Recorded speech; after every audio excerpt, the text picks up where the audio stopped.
Wait, Jayson Tatum dropped 50 points? How?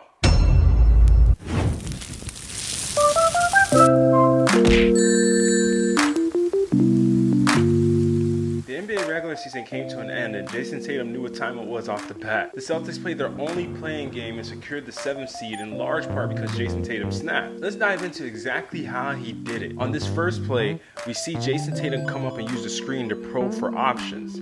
Notice that Rui Hachimura gets stuck on the screen and goes under it, which forces Robin Lopez, who is helping on the screen, to be out on Tatum a little longer than what would be ideal.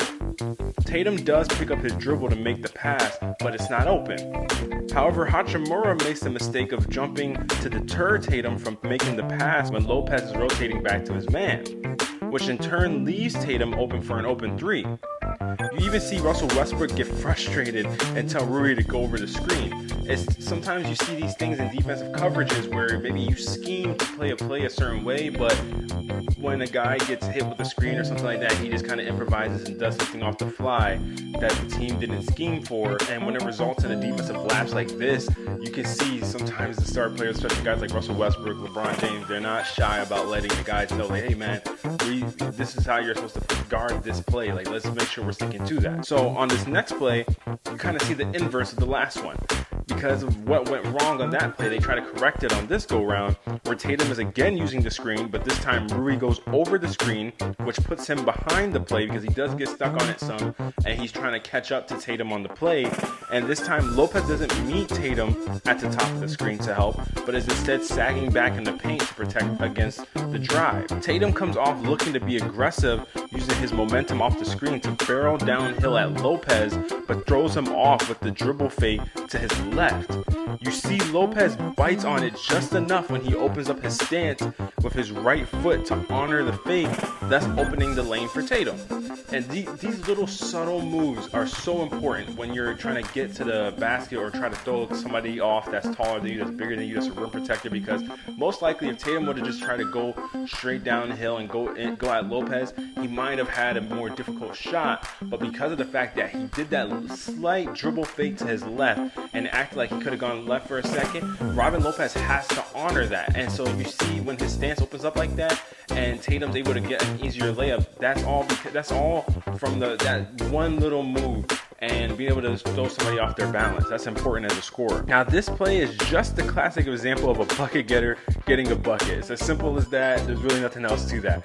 Tatum catches the ball and faces up Bradley Beal as he dribbles to his spot on the floor and hits the step back to create separation, and then utilizes his height to just rise up and hit the shot over Beal and then draws a foul. The reason why step backs are so tough to guard is because they create so much space that when a defender tries to close out, that space and their momentum will most likely carry them into a foul of the offensive player, similar to how Beal does here. It's even tougher when you're dealing with a taller player whose release point is higher to contest, especially someone like a Kevin Durant. So that's one of the reasons why you should always close out to the side of the player instead of to their body. It will help to close the gap and also help you to avoid fouls, because when you're closing out to the body, you're more so putting your hand up and you're sliding out of the way instead of going right into them, because a lot of times that's when you get the guy landing on your ankle or you're impeding their landing zone and stuff like that, and you'll get called for a foul a lot of those times. So closing out away from the body is the best way to avoid the foul, and closing out to the side is probably the best way to go at it. Now, as is the case with a lot of huge scoring performances, they don't happen without some bad defense mixed in there also. And on this play, we see the Celtics pushing the ball in transition. 4 of the 5 Wizards players are back on defense to match up defensively. Bradley Beal isn't rushing back to get back to his man here, which is Tatum, and Tatum is left open and free. The Celtics realize their advantage on the court. As you can see, Marcus Smart is eyeing Jayson Tatum and Kemba Walker from the start of the play. When you look at his eyes, he's looking straight at them. Kemba realizes that he or Tatum will be open on this play, so he cuts to the basket, forcing his man, Ish Smith, to go with him. But then he sets the steal screen for Tatum, because then he realizes, okay, well, Bradley Beal's not back on defense yet. Ish Smith is really the only guy, since we're all right here in this little cluster, that Ish Smith could go and try and help if the ball swung from Tatum. He screens so that Ish Smith can't get out there to contest. The play turns out this way primarily because Bradley Beal didn't get back on defense fast enough to cover Tatum. He tries to scramble back to contest the shot at the last second, but if he would have been there, if he would have hustled back from the beginning of the play, it's most likely you don't see this transition play turn out this way, because there's no disadvantage to attack. The Celtics are gonna have to play you out of the half-court offense rather than this transition bucket that they get. So there's a few plays that I noticed along the way from Jayson Tatum's incredible 50-point night that he had for the first playing game that we've had out of the series of playing games.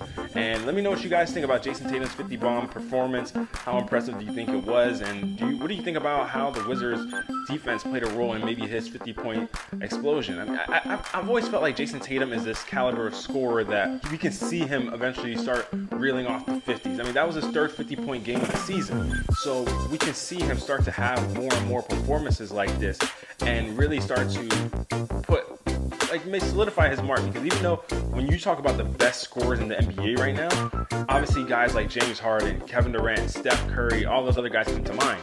And even though Jayson Tatum is trying to put his name up in that conversation, I don't think we think of him as that level of score yet. When we watch him play, I definitely see a lot of Kobe Bryant influence on his scoring and how he attacks it. Even some Carmelo in there too. I definitely see some of those guys and how Jayson Tatum attacks scoring, but I don't think he's that level of scorer yet. Not yet. I think he still has some more consistency and a level of explosiveness with that scoring that he has yet to tap into. But guys, thanks for tuning into this video. Of course, if you enjoyed it, make sure you guys go ahead and subscribe to the KBR Sports channel. Make sure you guys leave a like on this video as well. All the support is appreciated. It helps the algorithm out. I really appreciate it, guys. Let me know if you guys enjoy these type of video breakdowns. I will be doing more of them as we get through the NBA playoffs. But comment below your topics and videos you want to see. Let me know your thoughts on this video. And of course, guys, join the Discord. I'm going to drop that down in the description where you can join our Discord, talk about different things such as gaming, talk about NBA, whatever NFL, whatever sports topics comes up, we talk about those type of things. So guys, make sure you go ahead and do that. Share this video with a friend. That's always appreciated, y'all. And of course, guys, until next time, I'm out. Have a great day.